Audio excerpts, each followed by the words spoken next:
끝난 게 아니고요. 네, 다음은 제3장 운영 실태에 대해서 말씀드리도록 하겠습니다.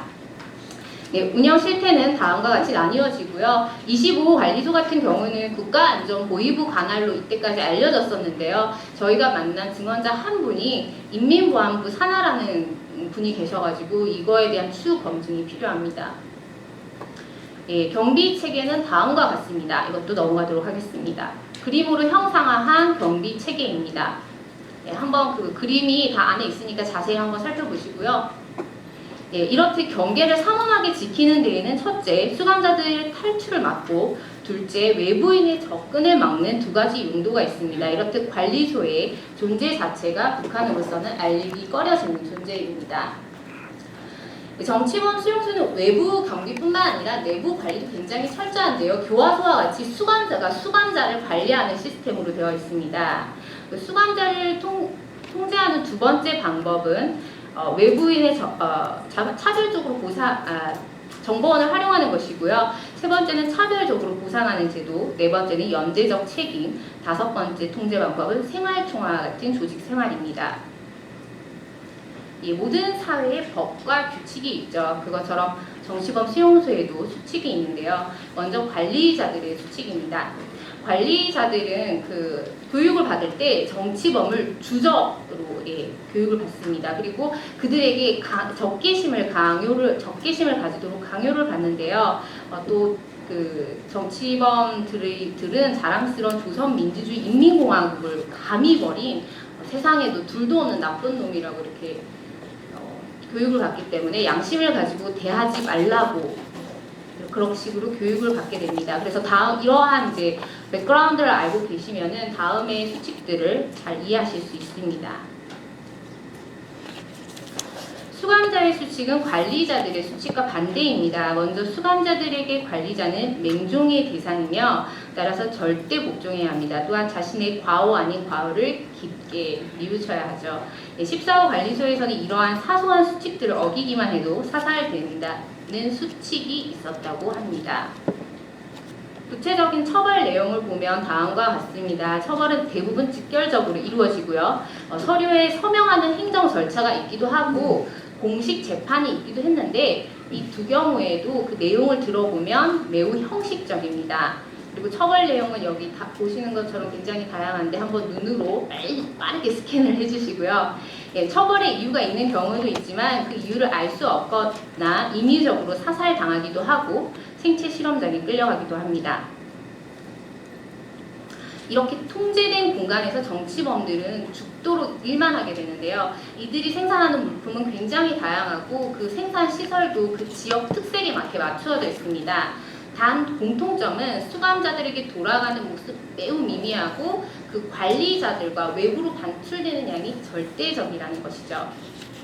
또한 북한 정치범 수용소 수감자들의 노동 숙련도는 굉장히 높습니다.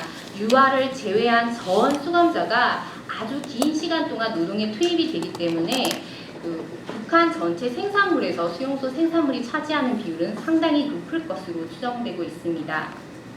이상 북한 정치범 수용소 운영 형태에 대해서 알아보았습니다. 네, 제4장에서는 생활 실태에 대해서 알아보겠습니다. 먼저 의식주인데요. 주택은 이와 같이 두 가지로 나뉘고 두 곳 모두 환경이 매우 열악합니다. 식량 공급 실태를 현재 존재하고 있는 완전 통제 구역을 중심으로 살펴보면 14호 관리소와 22호 관리소 두 군데 배급 내용이 차이가 조금 많다는 걸 알 수 있습니다. 그러나 기타 반찬이나 간식이 없기 때문에 기본적으로 힘든 노동을 하면서 체력을 유지시키기에는 매우 부족한 양임을 알 수 있습니다. 기타 현명화 구역은 시기와 위치에 따라 사정이 조금 더 나쁘거나 나은 경우가 있었는데요. 그러나 기본적으로 영양 실조가 만연하고 아사자가 존재했습니다. 의복과 생필품을 살펴보면 다음과 같습니다. 보시다시피 그 최소한의 생활할 수 있는 생필품만 제공이 되었고 그 외 생필품은 제공되지 않았던 것을 알 수 있습니다. 다른 혁명화 구역은 사정이 조금 더 좋거나 비슷합니다. 다음으로 가족생활 실태인데요. 가족이 함께 사는 것이 허용되는 경우가 있고 그것이 허용되지 않는 경우가 있는데 된다 하더라도 제대로 된 가정생활은 힘듭니다. 결혼 또한 정치범 수용소 안에서는 새로운 노동력의 확보와 충성심을 높이기 위한 수단일 뿐입니다.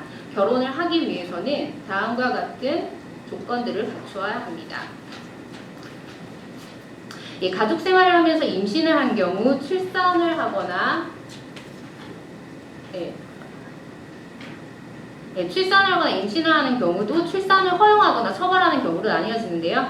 22호를 제외하고는 생산력 보충을 위해서 허락한다고 합니다. 그러나 허락한 관계 외에서 임신이 되면 강력한 처벌을 받고 또 아이를 낳는다고 해서 아이가 보살핌을 받았던 것도 아니었습니다.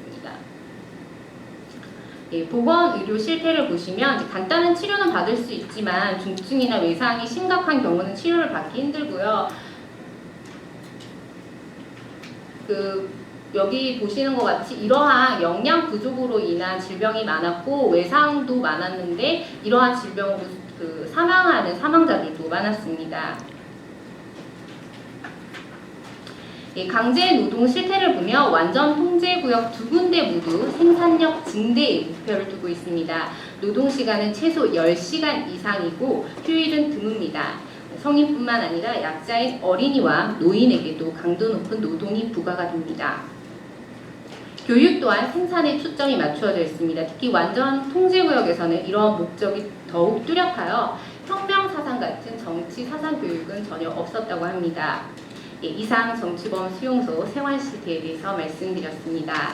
지금까지 보신 것과 같이 수감자들의 의식주, 가족생활, 의료, 노동, 교육 모두 저비용으로 최고의 생산 결과를 만들어내는 데 초점을 맞추고 관리되고 있다는 것을 알 수 있습니다. 5번째 인권 침해 실태를 아주 간단하게 말씀드리겠습니다.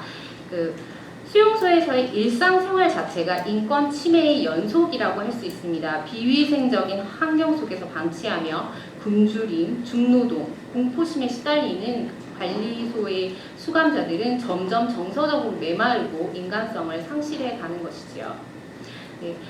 구체적인 인권 침해들은 다음과 같이 다양한데 수감 그런 수기와 보고서 등을 통해서 많이 접하셨을 줄로 알고 바로 넘어가도록 하겠습니다. 마지막입니다. 마지막으로 정치범 수용소를 해체하고 인권을 개선하기 위한 방안입니다. 이 부분도 사실은 토론을 통해 많이 언급될 부분이라고 생각이 돼서 간단하게 말씀드리려고 하는데요. 사회자분의 의도와는 조금 반대가 되는데 정치범 수용소라면 국제사회의 일원이라면 모두 책임을 져야 하는 사안입니다. 아우슈비츠 수용소가 인류의 수치인 것처럼 이 정치범 수용소 또한 이대로 둔다면 21세기 인권 역사의 오점으로 남게 될 것입니다. 역할을 기준으로 A에서 B와 같은 5개의 주체로 나눌 수가 있겠습니다. 먼저 국제기구와 관련 국가입니다. 이들은 지속적인 관심을 가지고 북한 당국에 압력을 행사해야 되며 결과가 없더라도 국제형사재판소 제소, 인권대화 요구 등을 통하여 끊임없이 북한에게 인권 개선을 위한 도움을 제공하고 요구해야 할 것입니다. 2번째, 한국 정부입니다. 여기에 대해서는 4가지만 언급하도록 하겠습니다. 먼저 한국 정부는 이때까지의 소극적인 자세를 버리고 북한 인권 문제의 주체로서의 역할을 해야 할 것입니다. 2번째, 현재 북한인권정보센터에서도 북한인권기록보존소를 운영하고 있지만 북한인권기록보존소를 체계적이면서도 정치적 독립성을 가지고 운영하여 북한에서 일어나고 있는 일들이 잊혀지지 않도록 해야 할 것입니다. 셋째, 북한 주민을 대상으로 한 인권교육을 실시하는 것입니다. 현재 본 센터에서는 북한인권 이야기라는 제목으로 대북방송국들의 도움을 받아서 교육방송을 북한으로 송출하고 있는데요. 이러한 방식으로 주민의 의식을 계속적으로 바꾸는 것도 중요한 방법이 될 것입니다.